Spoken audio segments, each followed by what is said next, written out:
दोस्तों आज जो मैं मूवी एक्सप्लेन करने जा रहा हूँ वो है न्यू रिलीज हुई कल की 2898 एडी पे। इस बार मैं प्रिपेयर होके आया हूँ। आजा।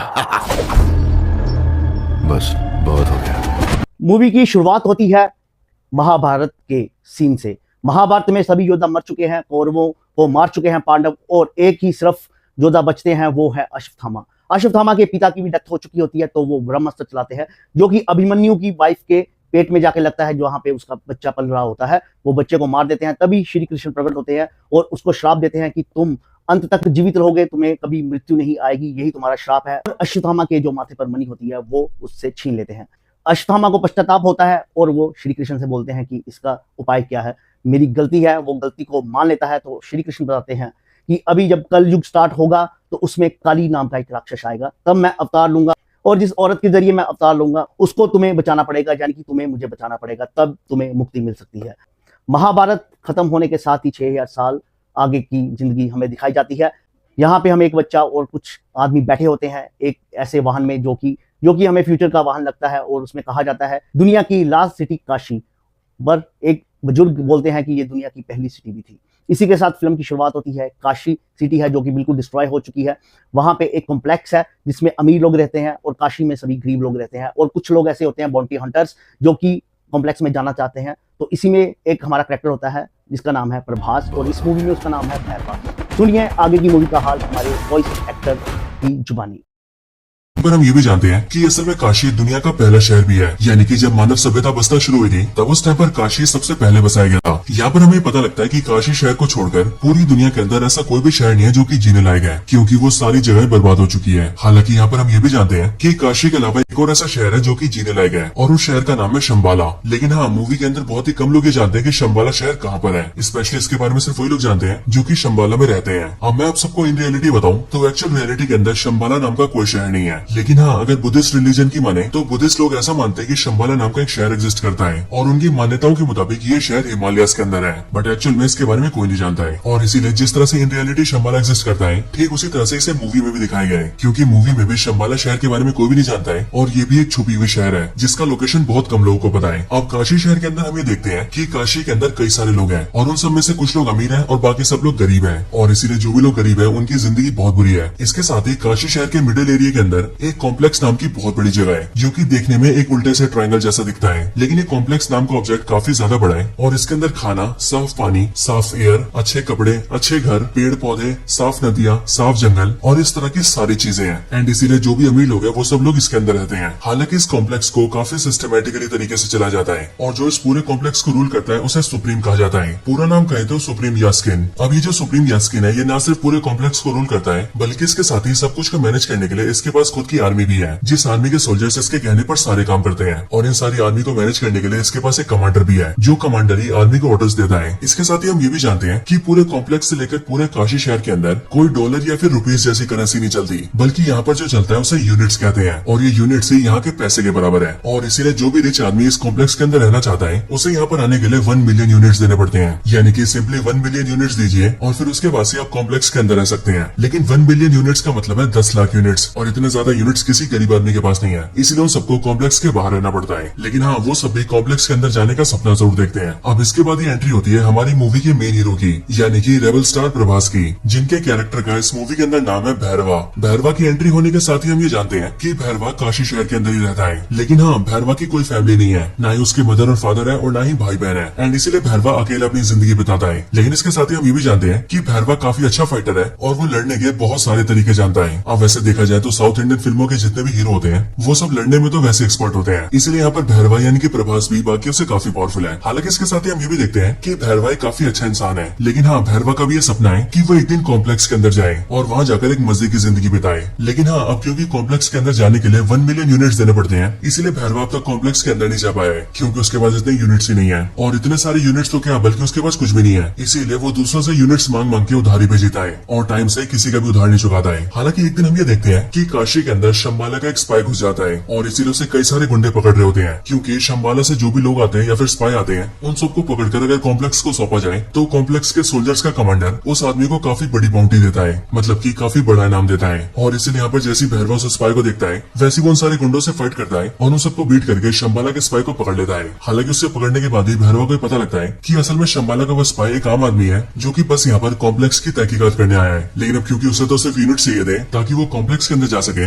इसीलिए वो स्पाई की बात नहीं मानता है और उसे अपने घर में बंद कर देता है ताकि कुछ टाइम बाद ही वो उसे कॉम्प्लेक्स को सौंप दे और कॉम्प्लेक्स से उसे 10,000 यूनिट्स मिले। और फिर इसी तरह से धीरे धीरे करके वो कई सारे यूनिट जोड़े और जब उसके पास 1 मिलियन यूनिट्स हो जाए तो वो कॉम्प्लेक्स के अंदर जाए। हालांकि इसके कुछ टाइम बाद ही हम दिशा पटानी को भी देखते हैं जिसका इस मूवी के अंदर रॉक्सी नाम होता है और वो बेसिकली मूवी के अंदर भैरवा की गर्लफ्रेंड होती है। रॉक्सी जब भैरवा से मिलती है तब हमें पता लगता है कि भैरवा ने उधार लेने के मामले में रॉक्सी को भी नहीं छोड़ा है और उसने रॉक्सी से भी कई सारे यूनिट्स उधार ले रखे हैं। लेकिन इन सबसे हटकर रॉक्सी भैरवा को बताती है कि उसकी कॉम्प्लेक्स के अंदर जॉब लग गई है एंड उसे कल से कॉम्प्लेक्स के अंदर जाना है और वहाँ जाकर साफ सफाई करनी है। लेकिन जैसे भैरवा कॉम्प्लेक्स का नाम सुनता है वैसे वो रॉक्सी से कहता है कि वो कल बस एक दिन के लिए उसे अपने साथ लेकर जाए, क्योंकि उसका भी ये सपना है कि वो कॉम्प्लेक्स को अंदर से देखे। अब इसके लिए रॉक्सी एग्री कर जाती है और वो भैरवा को अपने साथ कॉम्प्लेक्स के अंदर ले जाती है। अंदर आने के बाद ही भैरवा को बहुत खुशी होती है क्योंकि वो देखता है कि कॉम्प्लेक्स अंदर से बहुत सुंदर है, वहाँ बहुत सारा साफ पानी है, खाने के लिए बहुत कुछ है, वहाँ नदियां हैं, जंगल है और इसी तरह की बहुत सारी सुंदर सुंदर चीजें हैं। एंड इसलिए ये सब देखकर भैरवा थोड़ा पागल हो जाता है और वो रॉक्सी के साथ मिलकर सब कुछ के मजे लेने लगता है। लेकिन हाँ, कुछ टाइम बाद ही वो सोल्जर्स के हाथों पकड़ा जाता है जिस वजह से कॉम्प्लेक्स के सोल्जर्स भैरवा को बाहर निकाल देते हैं। लेकिन हाँ, जब भैरवा को कॉम्प्लेक्स से निकाल दिया जाता है तब उसका कॉम्प्लेक्स के अंदर जाने का और भी ज्यादा मन करने लगता है क्योंकि उसने कॉम्प्लेक्स के अंदर का ट्रेलर जो देख लिया होता है। एंड इसीलिए भैरवा डिसाइड करता है कि वो जल्दी से जल्दी कॉम्प्लेक्स के अंदर जाकर ही रहेगा और कॉम्प्लेक्स के अंदर ही जिंदगी बिताएगा। अब इसके बाद ही सीन शिफ्ट होता है और हमें सीधा कॉम्प्लेक्स के अंदर का नजारा दिखता है। कॉम्प्लेक्स के अंदर हम एक बहुत बड़ी सी लैब को देखते हैं जिस लैब के अंदर बहुत सारी लड़कियां होती हैं और कई सारे साइंटिस्ट होते हैं जो कि उन सब पर रिसर्च कर रहे होते हैं। लेकिन फिर इसके बाद ही हमें कॉम्प्लेक्स का सुप्रीम दिखता है, यानी कि सुप्रीम यास्किन। और फिर यहीं पर ही हमें पता लगता है कि सुप्रीम यास्किन ही एक्चुअल में कली है। बट यहाँ पर हम ये जानते हैं कि कली यानी कि सुप्रीम यास्किन बहुत ही बुरी हालत में होता है। उसकी बॉडी काफी दुबली पतली और कमजोर सी होती है एंड उसके अंदर पावर्स भी नहीं होती है। हालांकि यहीं पर मैं आप सबको बता दूं कि ये जो सुप्रीम यास्किन होता है यानी कि कली, ये एक्चुअल में एक्टर कमल हसन होते हैं, क्योंकि कमल हसन ने इस मूवी के अंदर सुप्रीम यास्किन की एक्टिंग की है। और वैसे यहाँ पर ज्यादा कंफ्यूजन ना हो उसके लिए हम कली को सुप्रीम यास्किन के नाम से नहीं बल्कि कली के नाम से बुलाएंगे। अब यहाँ पर हम ये देखते हैं कि कली बहुत बुरी हालत में होता है और इसीलिए उसे अपनी पावर्स वापस चाहिए होती है एंड वो खुद को फिर से ठीक करना चाहता है, या फिर यूं कहे वो खुद को पावरफुल करना चाहता है। इसके साथ ही हम ये भी जानते हैं कि कली एक्चुअल में ह्यूमंस से बहुत नफरत करता है, क्योंकि कली का ऐसा मानना है कि ह्यूमंस नेचर को डिस्ट्रॉय कर रहे हैं और इन 6000 सालों में जब से कलयुग चलता आ रहा है तब उन पूरे सालों के अंदर ह्यूमंस ने पूरी दुनिया को बर्बाद करके रख दिया है। इसीलिए ह्यूमन बींग्स को जीने का कोई अधिकार नहीं है एंड इसीलिए वो सारे के सारे ह्यूमंस को खत्म कर देना चाहता है। लेकिन उससे पहले वो खुद को पावरफुल करना चाहता है। लेकिन खुद को ठीक करने के लिए और बहुत ज्यादा पावरफुल बनने के लिए कली को एक सीरम की जरूरत है, जो सीरम एक प्रेग्नेंट वुमेन के पेट से निकल सकता है, यानी कि ऐसे वुमेन के पेट से जिसके पेट के अंदर चाइल्ड हो। और इसके लिए कली ने एक बहुत बड़ी लैब बना रखी है एंड उस लैब में काम करने के लिए उसके पास सारे टॉप साइंटिस्ट हैं और कली के पास जितने भी सोल्जर्स हैं वो उनकी मदद से बहुत सारी लड़कियों को पकड़ के लाता है और उन सबको अपनी लैब के अंदर कैद करके रखता है। और फिर उसके बाद ही कली उन सारी लड़कियों के अंदर सीडिंग करता है, जो कि बेसिकली एक साइंटिफिक एक्सपेरिमेंट है जिसके जरिए वो लड़कियों को प्रेग्नेंट करता है। लेकिन यहाँ पर वो नॉर्मली प्रेग्नेंट नहीं करता है बल्कि वो सीडिंग करने के लिए किसी स्पेशल मेथड का यूज करता है और सीडिंग में कुछ स्पेशल मिलाता भी है जिसके बाद लड़कियां प्रेग्नेंट होने लगती हैं। हालांकि यहाँ पर हम ये भी देखते हैं कि यहाँ पर जितनी भी लड़कियों के ऊपर सीडिंग की जाती है उनमें से सारी की सारी लड़कियां प्रेग्नेंट नहीं होती है। इसीलिए जो भी प्रेग्नेंट होती है उन सबको अलग जगह रखा जाता है एंड उन्हें रहने के लिए और खाने पीने के लिए सब कुछ बहुत ही बढ़िया दिया जाता है। लेकिन जो भी लड़कियां सीडिंग के बाद भी प्रेग्नेंट नहीं हो पाती उन सबको लैब के अंदर स्लेव बनाया जाता है, यानी कि गुलाम। और फिर वही सारी स्लेव लड़कियां सभी प्रेग्नेंट हुई लड़कियों की सेवा करती हैं और जो भी उन्हें हेल्प चाहिए होती है वो सारी हेल्प भी करती हैं। हालांकि यहीं पर हम ये भी जानते हैं कि कली को जिस सीरम की जरूरत है वो सीरम उसी प्रेग्नेंट लड़की के पेट से निकल सकता है जो कि 121 डेज से ज्यादा टाइम से प्रेग्नेंट हो, यानी कि वो कम से कम 4 महीने के प्रेग्नेंट हो। लेकिन यहाँ पर हम ये देखते हैं कि कली की सीडिंग की वजह से यहाँ लैब में जितनी भी लड़कियों को प्रेग्नेंट किया जाता है वो सभी लड़कियां 90 या फिर 91 डेज से ज्यादा जी नहीं पाती हैं, मतलब कि उन सबकी 3 महीने में ही मौत होने लगती है। लेकिन तब भी कली लगातार लड़कियों के ऊपर सीडिंग करवाता रहता है ताकि एक न एक दिन उसे ऐसी लड़की मिले जो कि 121 डेज से ज्यादा टाइम तक प्रेग्नेंट हो, और जिस दिन ऐसा हुआ उस दिन उसे सीरम मिल जाएगा। अब इन सबके बाद यहीं पर ही हम दीपिका पादुकोण को देखते हैं जो कि लैब के अंदर कैप्चर की हुई लड़कियों में से एक होती है। लेकिन हाँ, यहाँ पर हम ये देखते हैं कि दीपिका पादुकोण प्रेग्नेंट नहीं होती है बल्कि वो उन लड़कियों में से एक होती है जो कि सीडिंग के बाद भी प्रेग्नेंट नहीं हो पाई थी एंड इसीलिए वो यहाँ पर एक स्लेव की तरह काम करती है और जो भी प्रेग्नेंट है उन सबकी हेल्प करती है। इसके साथ ही हमें ये भी पता लगता है कि दीपिका पादुकोण जब बहुत छोटी थी तब उसी टाइम पर उसके पेरेंट्स ने उसे कॉम्प्लेक्स के अंदर भेज दिया था, इसीलिए वो बचपन से यहाँ पर है। इसके साथ ही उसका जो नाम है वो यहाँ पर सम 80 रखा गया है, यानी कि SUM सम और 80। हालांकि कुछ दिनों के बाद ही हम ये देखते हैं कि एक्चुअल में दीपिका पादुकोण यानी कि सम 80 प्रेग्नेंट है और उसे प्रेग्नेंट हुए टोटल 5 महीने हो चुके हैं, यानी कि 150 डेज से भी ज्यादा। और सच में में ये बहुत ही बड़ी बात थी, लेकिन एक्चुअल में दीपिका ने इस बात को सबसे छुपा कर रखा था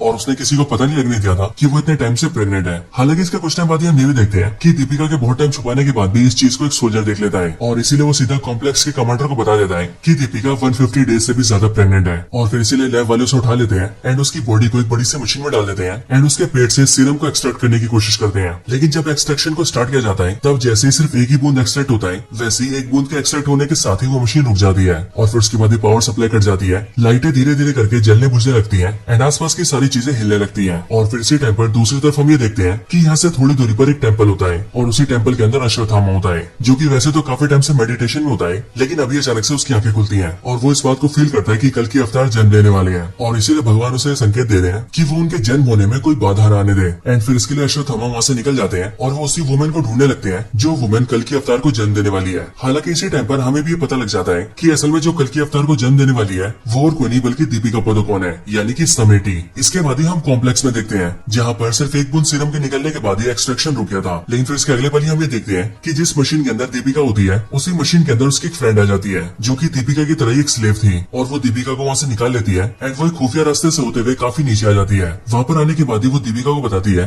कि वो असल में शंबाला की एक स्पाई है एंड वो पिछले 2 सालों से कॉम्प्लेक्स के अंदर है और यहाँ आकर वो सारी इन्फॉर्मेशन इकट्ठा कर रही है ताकि वो सबके बारे में शंबाला शहर के अंदर बता सके। नीचे लाने के बाद ही वो दीपिका को गेट के पास ले आती है और वो दीपिका को बताती है कि यहाँ पर एक खुफिया गेट है जहाँ से वो लोग कॉम्प्लेक्स से बाहर निकल सकते हैं। इसके साथ ही वो ये भी बताती है कि उसने अपने कुछ दोस्तों को सिग्नल देकर वहाँ पर बुला लिया है और इसलिए वो ये चाहती है कि दीपिका वहाँ से निकल जाए, जिसके बाद उसके दोस्त उसे सीधा शंबाला ले जाएंगे और वहाँ पर वो सुरक्षित रहेगी। हालांकि दीपिका उससे ये पूछती है कि वो आखिर ये सब क्यों कर रही है, जिस पर वो दीपिका को बताती है कि असल में शंबाला एक काफी पवित्र शहर है एंड वहाँ पर हम सबका ये मानना है कि एक औरत भगवान को जन्म देगी, यानी कि कल की अवतार को, जिसके बाद ही वो कल की अवतार सारे इंसानों का भला करेंगे और इसी उम्मीद पर हमारा पूरा शंबाला शहर जी रहा है। एंड मुझे ऐसा लगता है कि तुम ही वो औरत हो जो कि भगवान को जन्म देने वाली है, इसीलिए मेरा कर्तव्य है कि मैं तुम्हारी जान बचाऊं। इसके बाद वो दीपिका से कहती है कि वो यहाँ से बाहर निकल जाए और उसके पीछे सोल्जर्स ना आए, इसीलिए उन्हें रोकने के लिए वो यहाँ पर रुकेगी। ये सुनकर दीपिका वहाँ से बाहर आ जाती है और बाहर आने के बाद ही वो ये देखती है कि उसके सामने शंबाला के 3 और एजेंट्स होते हैं जो कि दीपिका को ले जाने के लिए एक बड़ी सी गाड़ी लेकर आए होते हैं। वो तीनों जल्दी से दीपिका को बिठाते हैं और उसे लेकर वहाँ से निकल जाते हैं और जल्दी से जल्दी शंबाला पहुंचने की कोशिश करते हैं।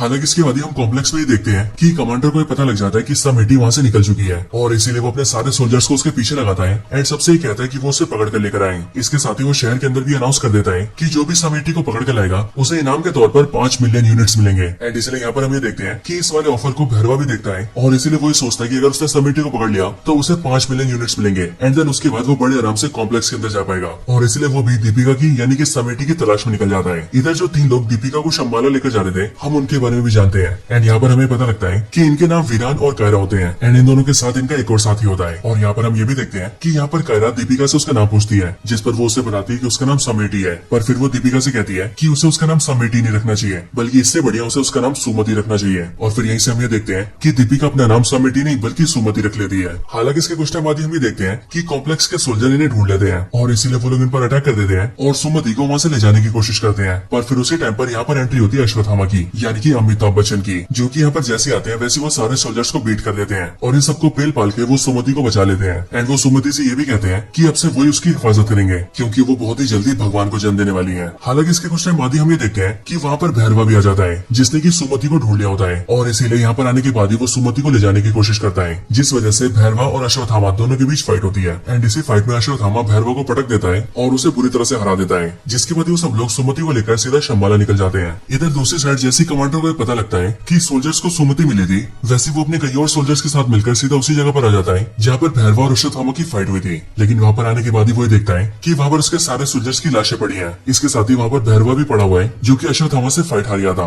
यहाँ पर कमांडर भैरवा को अरेस्ट करने का ऑर्डर्स देता है, इसीलिए सोल्जर्स भैरवा को अरेस्ट कर लेते हैं। लेकिन अरेस्ट होने के बाद ही भैरवा कमांडर से कहता है कि जब वो लोग सुमति को ऐसे लेकर जा रहे थे तब उसने ये सुना था कि वो लोग शंबाला जा रहे हैं और कोई भी नहीं जानता है कि शंबाला कहाँ पर है, लेकिन वो अकेला ऐसा इंसान है जो कि शंबाला जा सकता है। इसीलिए अगर कमांडर उसे सिर्फ एक मौका देंगे तो वो उनके लिए सुमति को ले आएगा। ये सुनकर कमांडर एग्री कर जाते हैं और वो भैरवा को एक मौका देते हैं और वो उससे कहते हैं कि अगर वो सुमति को शंबाला से लेकर आ गया तो फिर उसके बाद वो खुद ही उसे कॉम्प्लेक्स के अंदर एंट्री देंगे एंड फिर उसके बाद से वो कॉम्प्लेक्स के अंदर बड़े आराम से रह पाएगा। अब इसके बाद ही भैरवा सीधा अपने घर आता है और घर आकर शंबाला के उस स्पाई को आजाद कर देता है जिसे उसने आज से काफी टाइम पहले पकड़ा था। हालांकि इसे आजाद करने के बाद ही भैरवा से ट्रैप में फंसाता है क्योंकि भैरवा उससे कहता है कि अब कॉम्प्लेक्स वाले उसे कभी भी कॉम्प्लेक्स के अंदर एंट्री नहीं देंगे और इसीलिए उसे किसी को पकड़ने का कोई फायदा नहीं है एंड इसीलिए वो उसे इस टाइम पर आजाद कर रहा है। पर यह बात सुनकर शंबाला का जो स्पाई होता है वो भैरवा से कहता कहता है कि उसे कॉम्प्लेक्स के अंदर जाने की ज्यादा सोचनी भी नहीं चाहिए, बल्कि इसकी बजाय उसे उसके साथ शंबाला जाना चाहिए, जो कि वैसे ही काफी सुंदर शहर है, और वहाँ पर उनके साथ जाकर उसे अच्छाई का साथ देना चाहिए, क्योंकि ये कॉम्प्लेक्स वाले बहुत ही बुरे इंसान है। ये सुनकर भैरवा एग्री कर जाता है, क्योंकि एक्चुअल में ये उसके प्लान का हिस्सा होता है। और फिर वो शंबाला को स्पाई के साथ सीधा शंबाला जाता है, एंड शंबाला के अंदर आते ही वो शंबाला के स्पाई को यानी कि अपने साथी को बेहोश कर देता है, और फिर वो उसे धोखा देकर सीधा सुमति के पास जाता है, और वो सीधा अश्वत्थामा को रूप ले लेता है, और अश्वत्थामा के रूप में आकर वो सुमति को अपने साथ ले जाने लगता है। लेकिन बाहर आते ही उसे अश्वत्थामा घेर लेता है, जिसके बाद ही भैरवा और अश्वत्थामा के बीच एक और फाइट होती है। लेकिन अब क्योंकि भैरवा इस बार तैयारी करके आता है, इसलिए वो अश्वत्थामा को काफी अच्छी टक्कर देता है। लेकिन इन दोनों के फाइट के दौरान ही हम ये देखते हैं कि शंबाला के पास कॉम्प्लेक्स का कमांडर अपने बहुत सारे सोल्जर्स के साथ आ जाता है, और वो सीधा शंबाला पर अटैक करके अंदर घुस जाता है, जिसके बाद शंबाला के सारे सोल्जर्स भी इकट्ठा होते हैं, और फिर शंबाला के सोल्जर्स और कॉम्प्लेक्स के सोल्जर्स दोनों के बीच फाइट होती है। और यहाँ पर हम एक बहुत ही बड़ी वॉर को देखते हैं। लेकिन इस वॉर के अंदर कमांडर अपने सोल्जर्स के साथ मिलकर शंबाला के सारे सोल्जर्स को बहुत बुरी तरह से मार रहा होता है। इस टाइम पर ही हमें यह भी पता लगता है कि असल में अश्वत्थामा के हाथ में जो हथियार है वो एक्चुअल में उसका नहीं बल्कि कर्ण का हथियार है, एंड इसीलिए यहाँ पर अश्वत्थामा के हाथ का जो हथियार होता है वो अचानक से गिरकर सीधा भैरवा के हाथ में आ जाता है। लेकिन जैसे वो भैरवा के हाथ में आता है वैसे वो हथियार चमकने लगता है, और भैरवा की पावर्स भी बहुत ज्यादा बढ़ जाती है। और फिर सीधा यहाँ पर फ्लैशबैक आता है, और फ्लैशबैक के जरिए हम ये जानते हैं कि असल में भैरवा ही महाभारत के पावर्स जाग चुकी है, और फिर इसके लिए भैरवा कुछ